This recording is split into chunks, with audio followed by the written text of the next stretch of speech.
Hello बच्चों, साकल्य संस्कृतम परिवार में मैं डॉक्टर संगीता पालीवाल एक बार फिर से आप सभी का हार्टली वेलकम करती हूँ। कैसे हैं आप सब? बच्चों ध्यान दीजिए, आज के इस सत्र में हम वेदों के विषय में चर्चा करने वाले हैं। वेद कितने होते हैं? ये तो बहुत सामान्य सी बात है, बहुत सिंपल क्वेश्चन हुआ। इसका उत्तर हम बहुत आसानी से दे देते हैं, लेकिन जब यह प्रश्न और जटिल हो जाता है, वेदों से संबंधी शाखाओं का प्रश्न आ जाए या वेदों की ब्राह्मण, आरण्यक, उपनिषदों के नाम से संबंधी प्रश्न आ जाए, तब क्या हम सही उत्तर कर पाते हैं? इस बात को हमें जांचना है आज के सत्र में। केवल सीखी हुई बातों को चेक नहीं करेंगे, यहाँ पर हम बहुत सारी नई बातें भी सीखने वाले हैं। बच्चों, मैं आपको बता दूं, हमारा ब्रेन जो है यह पिक्चर्स को कैच करता है ना। माइंड पिक्चर्स को कैच करता है, तो हम पिक्चर के फॉर्म में यानी कि एक सारणीकरण के माध्यम से वेदों को पढ़ने वाले हैं। बहुत ही मजेदार ये चर्चा आज के सत्र में रहने वाली है बच्चों। चलिए, मैं सबसे पहले आपको बता देती हूँ हमारे एप्लीकेशन के बारे में। आप हमारा एप्लीकेशन डिस्क्रिप्शन में दिए गए लिंक से डाउनलोड कर सकते हैं। एप्लीकेशन डाउनलोड करने का बेनिफिट ये रहेगा कि आप अपकमिंग कोर्सेज के बारे में, लाइव सेशंस के बारे में, वेबिनार्स के बारे में इंफॉर्मेशन ले पाएंगे। सारी अपडेट आपको एप्लीकेशन पर रेगुलर मिलती रहेगी। ठीक है। हमारा एक ऑफिशियल टेलीग्राम चैनल भी है, साकल्य संस्कृतम के नाम से ही। इसका भी लिंक आपको डिस्क्रिप्शन में मिल जाएगा बच्चों। इस चैनल से जुड़ने के बाद आपको अपकमिंग वैकेंसीज की अपडेट मिलेगी। फ्री नोट्स जो मैं आपको क्लासेस में पढ़ा रही हूँ, उनके नोट्स पीडीएफ के फॉर्म में अवेलेबल करवाए जाएंगे। और बहुत सारी क्लासेस की अपडेट जो अपकमिंग होने वाली है, जैसे कुछ क्लासेस यूट्यूब पर होती हैं, कुछ क्लासेस हमारी एप्लीकेशन पर होती हैं। तो सारी क्लासेस की अपडेट आपको इस चैनल से जुड़ने के बाद मिलेंगी। क्विजेज और उनकी इंफॉर्मेशन भी आपको यहाँ पर मिलने वाली है। अधिक जानकारी के लिए आप स्क्रीन पर नीचे दिए गए नंबर पर संपर्क कर सकते हैं। आइए, आज के सत्र की शुरुआत प्रश्नों से करते हैं। अगर मैं आपको पूछूं कि बताइए बच्चों, कठोपनिषद का संबंध किससे है? आपका प्रश्न है, कठोपनिषद का संबंध किससे है? सीधा सही उत्तर दे पा रहे हैं तो बहुत अच्छी बात है। लेकिन अगर मैं प्रश्न के विकल्प ऐसे लिखती हूँ, ऋग्वेद, शुक्ल यजुर्वेद, कृष्ण यजुर्वेद, सामवेद, तब क्या आप सही उत्तर कर पाते हैं? तो बच्चों, कठोपनिषद का संबंध कृष्ण यजुर्वेद से है, ये सब गलत है। सीधा सही उत्तर कैसे निकालें, हम कैसे इसको स्मार्टली याद करें कि कभी गलत नहीं हो? थियोरेटिकल पार्ट में जो भी बातें हम पढ़ते हैं वो बहुत सारी बिखरी बिखरी होती है ना। उन सभी को सारणीकरण के माध्यम से पढ़ना बेस्ट तरीका होता है हमेशा याद रखने के लिए। ये तो बहुत सामान्य मैंने आपको प्रश्न पूछा, लेकिन अगर मैं आपको इस प्रश्न की जटिलता बढ़ाकर पूछूं, देखो वेदों से संबंधी बहुत सारे प्रश्न बन सकते हैं।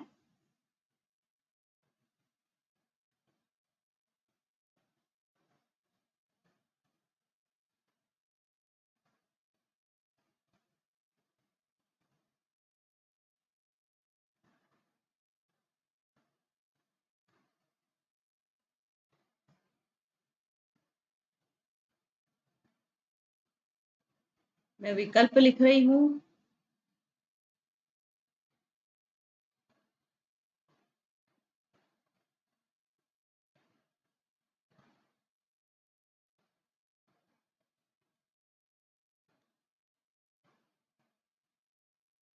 प्रश्न ये है कि निम्न विकल्पों में से कौन एक उपनिषद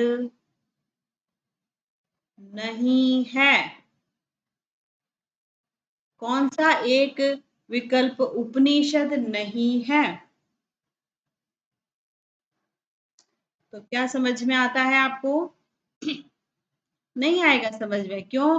क्योंकि सभी विकल्पों में जो नाम दिए गए हैं वो सब उपनिषद के नाम से हैं। जैसे पहले में आप देख पा रहे हैं संहितोपनिषद, दूसरे में देख रहे हैं केनोपनिषद, तीसरे में लिखा है ऐतरेय उपनिषद और चौथे में लिखा है मुंडकोपनिषद। कैसे पहचाने हम उस विकल्प को जो उपनिषद नहीं है? बच्चों मैं आपको बता देती हूँ, सामवेद की एक शाखा है संहितोपनिषद ब्राह्मण। मैं पूरा लिख रही हूँ अब, संहितोपनिषद ब्राह्मण। कितनी खतरनाक बात है। देखो इस शाखा के नाम में उपनिषद भी लिखा है और ब्राह्मण भी लिखा है। ये न तो ब्राह्मण है ना उपनिषद है, ये शाखा है किसकी? सामवेदीय शाखा है, सामवेद की एक शाखा। ओके बच्चों, तो केनोपनिषद, ऐतरेय उपनिषद और मुंडकोपनिषद उपनिषद हैं। अब अगर मैं आपसे अप्लाइड क्वेश्चन पूछूंगी, बताइए केनोपनिषद किस वेद से संबंधित है, ऐतरेय उपनिषद किस वेद का है, मुंडकोपनिषद किस वेद का है? क्या आप इनका उत्तर दे पाते हैं? ऐसे बहुत सारे जटिल प्रश्नों का उत्तर आप सच में दे पाएंगे इस सेशन के बाद में। आज जैसे ही हमारा सेशन कंप्लीट होगा उसके बाद आप कैपेबल होंगे ऐसे प्रश्नों का उत्तर देने में। राइट बच्चों? चलिए, तो इसी तरीके से पढ़ना चाहते हैं ना, जुड़ेंगे हमारे साथ में। आइए सबसे पहले पढ़ लेते हैं हम ऋग्वेद के बारे में। आपके सामने ऋग्वेद है और ऋग्वेद की कितनी शाखाएं हैं सामान्य बात करेंगे हम, और एक बात मैं आपको बताऊंगी पतंजलि के अनुसार। ठीक है, दोनों तरह से डिस्कशन होगा। शाखाओं की बात में पतंजलि ने अपना मत दिया है। हर वेद की कुछ शाखाएं अलग तरीके से बताते हैं। तो ऋग्वेद की 5 शाखाएं कौन कौन सी हैं? शाकल, वाष्कल, आश्वलायन, शांखायन, मांडुकायन। 5 शाखाएं। जिस क्रम में मैंने बोला है उसी क्रम में आप भी इसको दोहराएं। एक बार फिर से मेरे साथ में, शाकल, वाष्कल, शांखायन, आश्वलायन, मांडुकायन। पांचों शाखाएं बहुत प्रसिद्ध हैं और ये सामान्यतः शाखाएं मानी जाती हैं। ठीक है, लेकिन पतंजलि ने ऋग्वेद की एक विंशतिधा बाहवृच्यम ऐसा कह करके 21 शाखाएं बताई हैं। पतंजलि ने ऋग्वेद की कितनी शाखाएं बताई हैं? प्रश्न आता है, आप बता देंगे 21। पतंजलि का नाम क्वेश्चन में मेंशन किया है तो आप 21 वाले उत्तर को राइट करेंगे। शब्दों में पूछा जाए तो एक विंशति। ठीक है, एक विंशतिधा बाहवृच्यम ऐसा कहा है पतंजलि ने।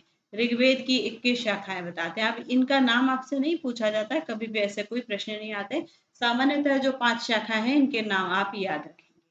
ठीक है, याद रखें बच्चों, शाखाएं हो चुकी हैं। अब करते हैं ब्राह्मण की बात। ब्राह्मण क्या? ब्राह्मण वर्ण नहीं, ब्राह्मण ग्रंथों की बात हो रही है जो वेदों की व्याख्या करते हैं।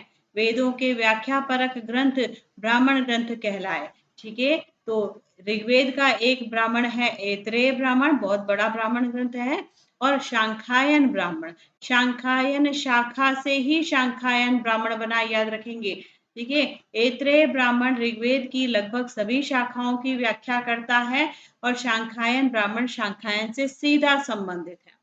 Okay, is it clear? चलें आगे बढ़ते हैं। ऐतरेय ब्राह्मण से ऐतरेय आरण्यक एवं शांखायन ब्राह्मण से शांखायन आरण्यक निकला। ऐतरेय ब्राह्मण को ही आधार करके जो आरण्य ग्रंथ लिखा गया। आरण्य क्या होते हैं? वानप्रस्थी जनों के अध्ययन हेतु जो ग्रंथ बनाए जाते थे, है ना, उनको आरण्य कहा जाता है। तो आरण्यक ग्रंथ ऋग्वेद का एक तो है ऐतरेय, जो कि टोटली डिपेंड है किस पर? ब्राह्मण ग्रंथ पर। ऐतरेय ब्राह्मण ग्रंथ पर टोटली बेस्ड है। ठीक है, इसी पर आधारित है। और शांखायन ब्राह्मण पर शांखायन आरण्यक निर्भर करता है, मतलब टोटली उसी पर बेस्ड है शांखायन आरण्यक। शांखायन आरण्यक का अपर नाम कौशितकी भी है। ये प्रश्न आपसे कई बार पूछा गया है। कौशितकी ब्राह्मण का नामांतर क्या है? उल्टा करके पूछ लिया। एक्चुअल में इसका नाम शांखायन है, अपर नाम कौशितकी है, और आपको घुमा कर पूछ लिया। कोई बात नहीं, प्रश्न पूरा संभावना है, पूछी जा सकता है। हो गया। ऐतरेय आरण्यक से ऐतरेय उपनिषद निकला, और कौशितकी आरण्यक जिसका नाम शांखायन भी है, इससे कौशितकी उपनिषद निकला। डन। समझ में आ गई बात? पूरे फ्लो चार्ट को बहुत अच्छे से देख लो। ब्रेन हमारा ऐसी पिक्चर्स को कैच करता है, हम कभी नहीं भूलेंगे इस सारणी से अगर याद किया तो। एक बार फिर से देख लीजिए। ऋग्वेद 5 शाखाएं, शाकल वाष्कल अश्वायन शाखायन मांडुकायन। ऐत्रेय और शाखायन 2 ब्राह्मण, ऐत्रेय और शाखायन कौशितकी 2 आरण्य, ऐत्रेय और कौशितकी 2 उपनिषद। That's it. हो गया ऋग्वेद का काम पूरा। ठीक है, पतंजलि के अनुसार 21 शाखाएं हैं, नंबर याद रखना है बस। डन। चले आगे बढ़ते हैं। दूसरे वेद पर आ गए हैं हम, यजुर्वेद पर।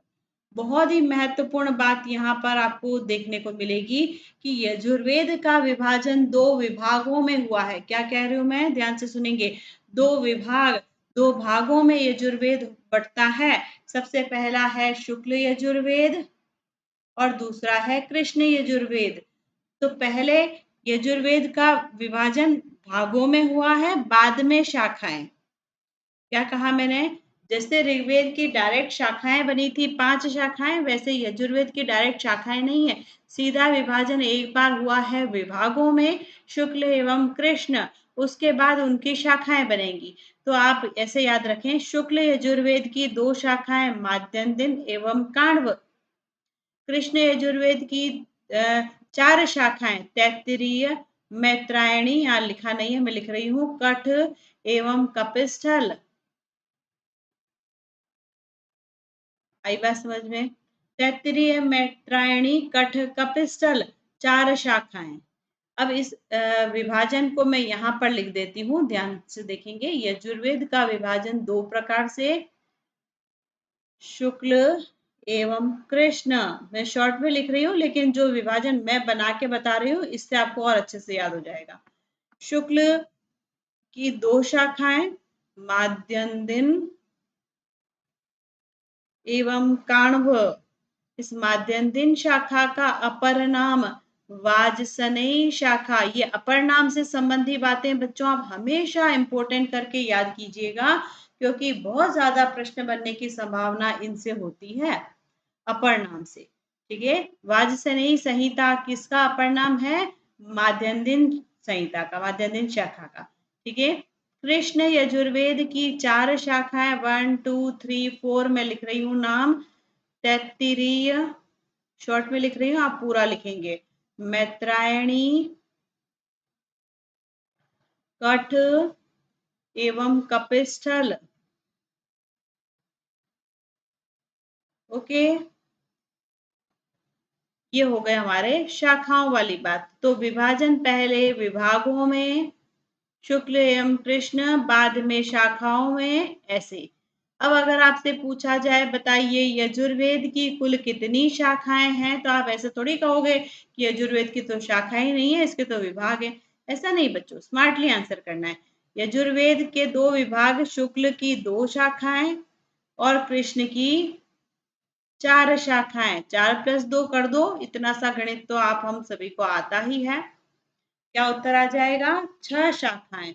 यजुर्वेद की कुल 6 शाखाएं। ठीक है। यजुर्वेद का के कितने विभाग हैं ऐसा पूछे तो आप 2 कहेंगे, शाखाएं पूछेंगे तो 6 कहेंगे, विभाग के अनुसार पूछेंगे कि यजुर्वेद के शुक्ल विभाग की कितनी शाखाएं, तो वैसा उत्तर देना है ना। शुक्ल विभाग की 2, कृष्ण विभाग की 4। अगली बात समझ में, जैसा प्रश्न है वैसा उत्तर, प्रश्न बदला उत्तर भी बदलना है। डन। यजुर्वेद की कुल 6 शाखाएं हो गई, लेकिन महर्षि पतंजलि के अनुसार भी तो हमें देखना है। पतंजलि हर वेद की कुछ विशेष शाखाएं बताते हैं।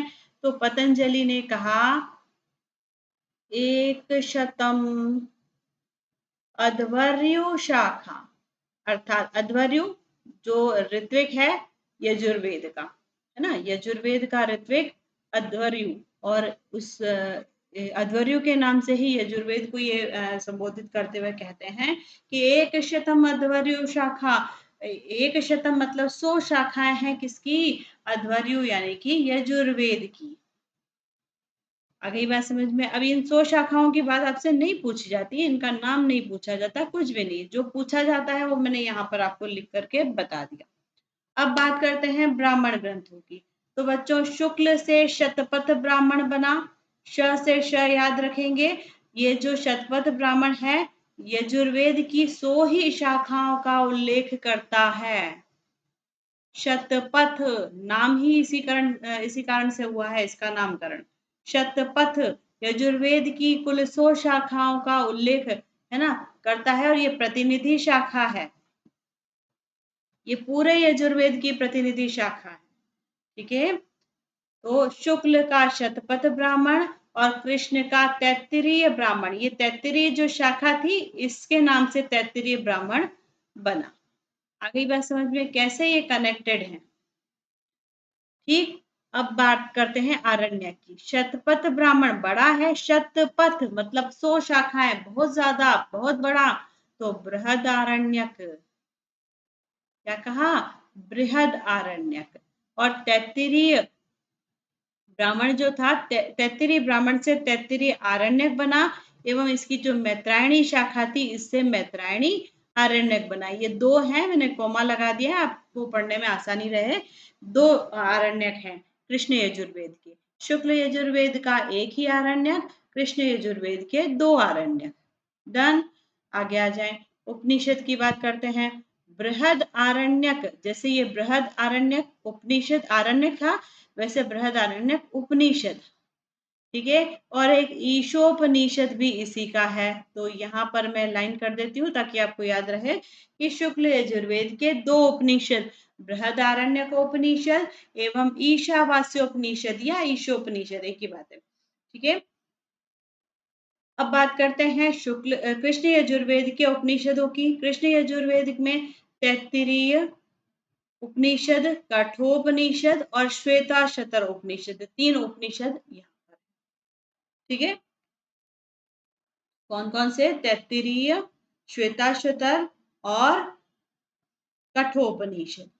ठीक है, यहाँ पर मैत्रायणी उपनिषद भी एक उपनिषद है, मैं लिख देती हूँ, यहाँ लिखा हुआ नहीं है, इसको ऐड करते हैं हम लोग। मैत्रायणी उपनिषद, तैत्तिरीय, मैत्रायणी, कठ एवं श्वेताश्वतर, ये उपनिषद किसके हैं, कृष्ण यजुर्वेद की। आ गई बात समझ में। तो सारणीकरण के माध्यम से हम चीजों को आसान करके पढ़ते जा रहे हैं बच्चों। एक बार फिर से रिपीट करते हैं, हम इस चीज को दोहरान करते हैं। यजुर्वेद के 2 विभाग, शुक्ल एवं कृष्ण। शुक्ल विभाग की 2 शाखाएं, माध्यन्दिन एवं काण्व। कृष्ण की 4 शाखाएं, तैत्तिरीय, मैत्रायणी, कठ, कपिस्थल, ब्राह्मण ग्रंथ। शुक्ल यजुर्वेद का 1 ब्राह्मण शतपथ, कृष्ण यजुर्वेद का भी 1 ब्राह्मण तैत्तिरीय। ठीक है, आरण्य ग्रंथ। शुक्ल यजुर्वेद का बृहदारण्यक, शतपथ से बृहदारण्यक बना, और कृष्ण यजुर्वेद के 2 आरण्यक, तैत्तिरीय, मैत्रायणी। उपनिषदों की बात करें तो उपनिषद शुक्ल यजुर्वेद के 2 हैं, बृहदारण्यक एवं ईशावास्योपनिषद। कृष्ण यजुर्वेद के 4 हैं, तैत्तिरीय, मैत्रायणी, कठ एवं श्वेताश्वतर उपनिषद। डन, यहाँ तक बात क्लियर। ये हुआ यजुर्वेद का डिस्कशन। यजुर्वेद कंप्लीट हुआ है, अब बढ़ते हैं आगे। बहुत इंपॉर्टेंट हमारा सामवेद। सामवेद की 3 ही शाखाएं हैं, कौथुमीय, राणायनीय एवं जैमिनीय, है ना। सामवेद की 3 शाखाएं सामान्यतः, लेकिन हमारे महर्षि पतंजलि कुछ विशेष बात बताते हैं हमेशा शाखाओं के बारे में। इन्होंने सामवेद की शाखाएं बताने के लिए कहा है, सहस्त्रवर्त्मा सामवेद, मतलब 1000 शाखाएं हैं सामवेद की, ऐसा ये कहते हैं पतंजलि, है ना। लेकिन 3 शाखाएं सामान्य हैं जिनके नाम आपको पूछे जाते हैं, ये याद रखना है, कौतुम्बी, राणायनी, जैमिनी। अब बात करते हैं ब्राह्मण ग्रंथों की। बच्चों, ब्राह्मण ग्रंथ भी ऐसे तो सामान्यतः 3 ही होते हैं, लेकिन इस सामवेद के 9 ब्राह्मण हैं, ये आपको याद रखने हैं। प्रश्न बहुत ज़्यादा बार पूछा गया है, हम केवल 3 ही याद करके चले जाते हैं और एग्ज़ाम में दूसरे नामों से संबंधित प्रश्न आ जाता है जिनको हम सॉल्व नहीं कर पाते। तो वो गलती नहीं दोहरानी है जो अभी तक करते आए हैं, है ना? हमें कुछ अलग तरीके से पढ़ना है, मज़ेदार तरीके से और बिल्कुल एक भी गलती करने की गुंजाइश नहीं रखनी है, ठीक है? उस पैटर्न में हम पढ़ेंगे। तो आइए सामवेद के 9 ब्राह्मणों को याद रखने की ट्रिक देख लेते हैं। जानना चाहते हो ट्रिक? शॉर्ट ट्रिक से याद करेंगे सारी चीजें। ठीक है, सामवेद के ब्राह्मणों को याद रखने की शॉर्ट ट्रिक क्या है? 5 6 6 सा आदेश वंजय। ठीक है, 5 पंचविश, 6 छड़विश, षडविश। ठीक है, 5 पंचविश और 6 षडविश। पंचविश मतलब 25 वाला और षडविश मतलब 26। अध्यायों की संख्या के आधार पर इनका नामकरण हुआ है। ठीक है, 6 छांदोग्य, ये लिखा हुआ है नाम। पंचविश, षडविश, छांदोग्य। साम विधान, सा से साम विधान, आ से आर्षेय, दे से देवताध्याय, स से संहितोपनिषद ब्राह्मण। पूरा नाम लिखेंगे, मैंने अभी क्वेश्चन में आपको बताया था संहितोपनिषद ब्राह्मण वो। ठीक है, स से संहितोपनिषद ब्राह्मण, वन से वंश और जय से जैमिनी। ठीक है, तो कितने हो गए? 1 2 3 4 5 6 7 8 9। ठीक है, तवलकार जो है वो छांदोग्य का ही अपर नाम है। तवलकार छांदोग्य का ही अपर नाम है, तो अपर नाम वाली बात भी आपको याद रखनी है। मैं यहाँ पर ऑब्लिक कर देती हूँ ताकि आपको याद रहे, छांदोग्य तवलकार। ठीक है, तो ये हो गए हमारे 9 ब्राह्मण सामवेद के। शॉर्ट ट्रिक से आपको सारी चीजें अच्छे से याद हो जाएंगी, है ना? पंचविश, षडविश, छांदोग्य, सामविधान, आर्षेय, देवताध्याय, संहितोपनिषद, वंश और जैमिनी। 9 ब्राह्मण कंप्लीट हुए। सामवेद के 2 आरण्यक हैं, छांदोग्य एवं तवलकार। 2 अलग अलग आरण्यक बने, छांदोग्य एवं तवलकार। फिर छांदोग्य उपनिषद एवं केनोपनिषद, 2 उपनिषद इनके हुए हैं। उपनिषद कितने हैं सामवेद के? 2 ही। ठीक है, केनोपनिषद एवं छांदोग्य उपनिषद। आगे बात समझ में? बच्चों, हम लोग ये शॉर्ट डिस्कशन कर रहे हैं। जैसे ऋग्वेद की हमने 5 शाखाएं देखी, फिर ब्राह्मण, आरण्यक, उपनिषद देखे, यजुर्वेद के 2 विभाग देखे, फिर उनकी 6 शाखाएं कुल देखी, उनके भी ब्राह्मण, आरण्यक, उपनिषद देखे। यहाँ सामवेद के बारे में भी डिस्कशन आपको स्लाइड पर नजर आ रहा है। इसकी शाखाएं हैं, 9 ब्राह्मण है। शॉर्ट ट्रिक भी मैंने बता दी, आरण्यक, उपनिषद भी देख लिए। लेकिन जब हम डिटेल वाली क्लास में जाएंगे तो आप इनके बारे में और गहन चर्चा कर पाएंगे। जैसे महाब्राह्मण किसे कहते हैं, है ना? प्रौढ़ ब्राह्मण किसे कहा जाता है, और सबसे बड़ा आरण्य कौन सा है, सबसे बड़ा उपनिषद कौन सा है, सबसे छोटा उपनिषद कौन सा है ना? किस उपनिषद में कौन सा महावाक्य दिया गया है, ये सारी बातें हम डिटेल वाली क्लास में डिस्कशन करने वाले हैं, है ना?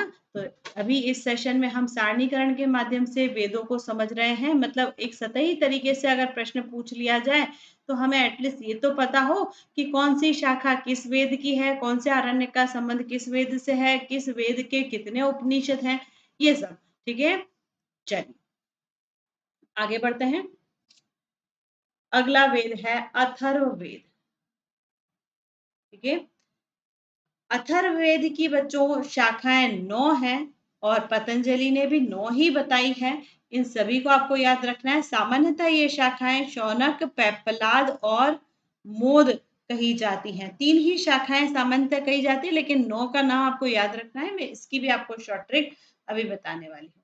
ठीक है, इसकी भी शॉर्ट ट्रिक देखेंगे। शॉर्ट ट्रिक से हमें चीजें इजीली याद हो जाती हैं। ठीक है, क्या है शॉर्ट ट्रिक? पी शो मो स्तो, पीशोमोस्तो जजाब देचा, जजाब देचा। ये इसकी शॉर्ट ट्रिक है अथर्ववेद की 9 शाखाएं याद रखने की। ठीक है, पी पेप्पलाद, पिप्पलाद या पेप्पलाद, शो शौनकीय, मो मोद, स्तो स्तोद, ज जलज जलद सॉरी है ना जलद, जा जाजल, ब ब्रह्मवेद, दे देवदर्श और चा चारण वैद्य। ठीक है, ये सभी इसकी शाखाएं हैं। पतंजलि ने भी 9 ही बताई हैं और आपको सामान्यतः भी 3 नहीं 9 याद रखनी है, इसलिए मैंने ट्रिक से आपको याद करवा दी। ठीक है, बहुत महत्वपूर्ण बात ये कि अथर्ववेद का ब्राह्मण एक ही है। अथर्ववेद के कितने ब्राह्मण हैं? एक ब्राह्मण, गोपथ ब्राह्मण। तो जहाँ पे एक एक बात होती है वो बहुत इजी हो जाती है बातें, तो टिपिकल नहीं है, आपको सीधा ही गोपथ ब्राह्मण का नाम सुनते ही याद आ जाएगा, ये अथर्ववेद से संबंधित है ना। तो गोपथ ब्राह्मण अथर्ववेद का। इसके बाद देखें आरण्यक, एक भी नहीं, ऐसा नहीं है कि उपलब्ध नहीं है। ठीक है, ऐसा नहीं है कि अथर्ववेद का एक भी आरण्यक उपलब्ध नहीं है। उपलब्ध नहीं की बात होती, इसका मतलब होता है कि बना तो था लेकिन अभी उपलब्ध नहीं है, पर ऐसा नहीं है बच्चों, बना ही नहीं है। अथर्ववेद का एक भी आरण्यक नहीं है, याद रखेंगे, प्रश्न कई बार आया है। ठीक है, और अब बात करते हैं उपनिषदों की। तो अथर्ववेद के 3 उपनिषद हैं, प्रश्न, मुंडम, मांडुक्य। क्या कहा मैंने? अथर्ववेद के उपनिषद कितने हैं? 3, प्रश्न, मुंड एवं मांडुक्य। क्लियर? एक बार फिर से नजर डाल दीजिए, क्या पढ़ा हमने अथर्ववेद में? अथर्ववेद की 9 शाखाएं, पिशोमोस्तु जजावदेचा, ये है इसकी शॉर्ट ट्रिक। शॉर्ट ट्रिक केवल याद करना सफिशिएंट नहीं होता है, शॉर्ट ट्रिक आपको इजी करने के लिए बताई जाती है। आपको पूरे पूरे नाम पता होने चाहिए, शौनकीय, पेप्पलाद, मोद, स्तोद, जलद, जाजर, ब्रह्मवेद, देवदर्श, चारण वैद्य। ठीक है, ब्राह्मण कितने? एक। गोपद ब्राह्मण। आरण्यक कितने? एक भी नहीं। उपनिषद 3, प्रश्न, मुंड, मांडुक्य। डन? समझ में आ गई बच्चों? तो ये है वेद का सामान्य सारणीकरण, जिसमें हमने एक बेसिक क्लियर किया। ठीक है, ये बच्चों वैदिक साहित्य का आधार है। अगर आपको ये चीजें नहीं मालूम है तो आप आगे वैदिक साहित्य में पढ़े जाने वाली चीजें जो होगी वो बहुत डिटेल होंगी, उनको नहीं समझ पाएंगे, है ना। तो इस तरीके से इन चीजों को याद कीजिए और डिटेल वाली क्लास में हम मिलेंगे इनका डिटेल डिस्कशन करने के लिए। जैसा कि अभी मैंने आपको बताया कौन सा सबसे बड़ा उपनिषद होता है, किस आरण्य ग्रंथ में क्या बात कही गई है, इस महावाक्य का संबंध किस ब्राह्मण ग्रंथ से है ना, ये कहाँ पर पाया जाता है ना, कौन सा उपनिषद सबसे छोटा है, किस में प्रश्नों की बात की गई है, सारा कुछ डिस्कशन, डिटेल डिस्कशन हम करने वाले हैं डिटेल वाली वैदिक साहित्य की क्लास में। चलिए, अब हम समाप्त करते हैं क्लास को। क्लास ओवर करूं उससे पहले मैं आपको एक बार फिर से बता देती हूँ, आप लोग हमारा एप्लीकेशन डाउनलोड कर सकते हैं, लिंक डिस्क्रिप्शन में दिया गया है। इस एप्लीकेशन को डाउनलोड करने से आपको upcoming courses, webinars, live from classroom, सभी प्रकार के सेशंस का बेनिफिट मिल पाएगा। ये हमारे टेलीग्राम चैनल की इंफॉर्मेशन है, साकल्य संस्कृतम नाम से ही हमारा टेलीग्राम ऑफिशियल चैनल है, इसका भी लिंक आपको डिस्क्रिप्शन में दे रखा है। और फर्दर जानकारी के लिए और भी कुछ आप जानकारी लेना चाहते हैं, उसके लिए आपको यहाँ स्क्रीन पर नंबर दे रखा है, इस पे आप संपर्क कर सकते हैं। चलिए, तो मिलते हैं अगले सत्र में इसी प्रकार की और चर्चा करने के लिए। Till then take care, good bye, have a nice day, thank you so much, bye bye बच्चों।